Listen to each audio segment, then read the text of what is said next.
Up next here on NEC Football on the Run, it is time for our Commitment to Success Spotlight brought to you by Provident Bank. Provident Bank, commitment you can count on. Joining us is Duquesne wide receiver Tedy Afful. Tedy, welcome to the Spotlight. What's up? How you doing?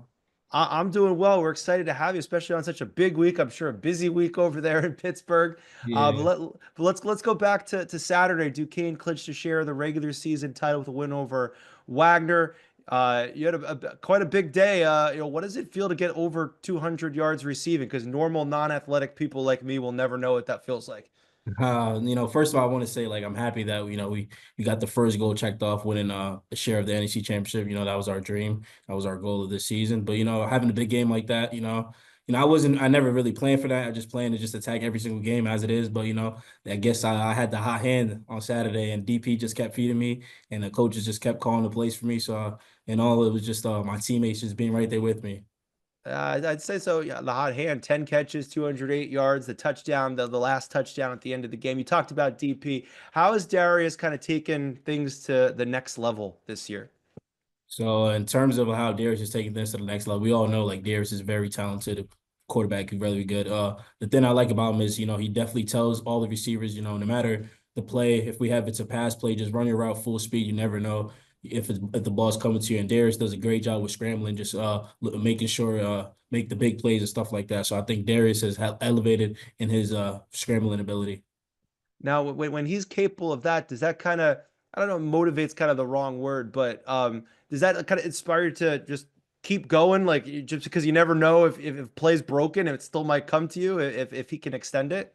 Nah, yeah, it definitely motivates just knowing that, just because the play call is not for you, just knowing that the quarterback still has the potential of throwing you the ball and will throw you the ball if you get open. And if that situation comes, you'll definitely get the ball delivered to you. So yeah, it's definitely great. Now, I'm not sure if you ever gave it a thought, but have you ever thought like if I switched to the other side of the ball and played defense, like how it would go going up against this Duquesne offense? Have you ever kind of thought about what it would be like to face you guys? Now I never really thought about that. When we're going to in practice, when we're going against the defense, I do kind of feel sorry for our defense, but in a way, we're getting them better. So like, yeah, I never really thought about that, but yeah, if we had to go against the Duquesne offense, it's a pretty scary sight.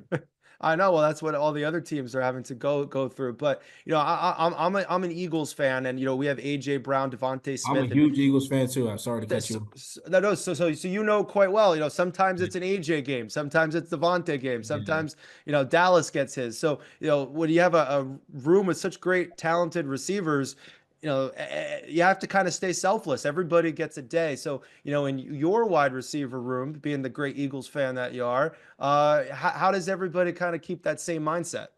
So, yeah, we have a very talented receiver room. We all just have that mentality, you never know when you're gonna have the hot hand, when the play is gonna be called for you or when the ball's gonna come to you. So, we all just compete with each other every single day. But, with this talented receiver room, just know like today, this game might not be my game, it might be Joey's game, might be Herb's game, might be OC. We just lost OC. It could be Ty's game, one of the, but just the mentality of just always just like being ready. You never know. Could be this week. You never know. Got to Yeah, be you never ready. know. Let's talk about your journey for a little bit. How was it? When was it, growing up that you kind of fell in love with the game of football? So yeah, growing up, I started playing off soccer. My two older brothers, they played soccer, so I kind of just followed through their lead. Then my older brother, he then switched to football, and I remember I switched to football. Started playing football around sixth grade, seventh grade. That's when I started playing football. Then after that, I kind of just fell in love with the sport. So yeah, that was it. I went to the Paul Catholic, a private school in New Jersey, one of the powerhouses. Then yeah, I went there from Stony Brook, and then I ended up transferring, and I'm here, and I love the decision I made.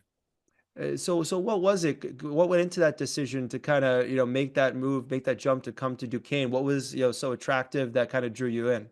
So, coming out of high school, like I said, I was offered by Duquesne. So, when I was offered by Luke Smith. That's our receiver, Coach Smith. So, I kind of built a relationship when he offered me in high school. So, coming out when I entered the portal, that was one of the first coaches I actually contacted, and he contacted me back. And I just kind of like how like the trust and going back to how he was still loyal with me and everything. So, kind of just fell in love with it. And I came on a visit, and Pittsburgh is a place to be. I like Pittsburgh. Awesome, awesome. Let's talk about this game coming up this week. You know, it's one game, winner take all. Duquesne was kind of in the same situation last year, and now it's a road game at Central Connecticut. When you look at the Blue Devils, what is the biggest challenge that their defense presents? They get a lot of sacks, they get a lot of takeaways. So what have you seen so far in film and study that kind of stands out? Like you said, they do get a lot of takeaways. That that's the thing that we got to protect the ball, limit our turnovers. So that's mainly the best thing. Just play our ball, just limit turnovers, and just keep the ball in our hands. Is there anything, coming in as the reigning champions, the team that's been here before, is there anything that you guys have been talking about that you could draw on from, the team's experience last year that could help you in this situation this time around? I mean, as coach has been preaching, we've been since 2 weeks ago, we've been attacking every game like it's a playoff game. So if we win or lose, it's an elimination game. So we still have that same mentality. The next game is the biggest game. So we just got that same mentality. So that's all it is. All right, so they've been playing playoff games for the last couple weeks, so they're more than ready coming Yeah, up for Saturday. Now we're gonna get to the final five questions. These are rapid fire, so first thing that comes to mind. All right. got you. All right. Favorite color. Yellow. Okay. Best Thanksgiving side dish. Side dish. Mac and cheese. Okay. Favorite snack and junk food. Snack and junk food. Wings. Chicken wings. Okay.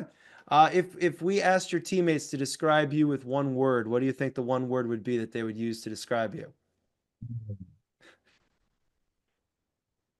Highly passionate and loud. Okay. Yeah. And finally, Duquesne will win the outright NEC championship in the FCS bid on Saturday if, finish the sentence.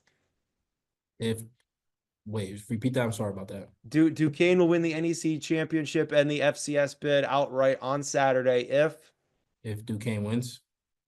yeah. So finish the set. What does it need? What do you need to do to win? Oh, just have a great offensive game. DP throwing about 4+ touchdowns. Okay. I'll throw in a bonus one. What do the Eagles need to do to win this year? So to win this year, I just keep giving Saquon the ball. The way Saquon's been running the ball, I mean, can't nobody stop him. So just keep giving him the ball and feeding AJ and Devontae. We're gonna do our thing. No kidding. And defense is playing great. Bond and Mitchell, Yeah. they got something going over there, just like you Cooper got Virginia something is over playing there. great over there too. Yeah. I mean, we could be here talking all day about this, but Of course. I know we got a big game to get ready for on Saturday. We thank you, Yeah, of Teddy, for course. joining us, and best of Thank luck you. coming up. Thank you. Teddy and the Dukes will be taking on the Blue Devils on Saturday at noon on NEC Front Row for the NEC's automatic bid into the FCS playoffs. Be sure to check out that game and check out our full NEC Football on the Run show over on the NEC Overtime Pod. It's available now wherever you get your podcasts. This has been the Commitment to Success Spotlight brought to you by Provident Bank.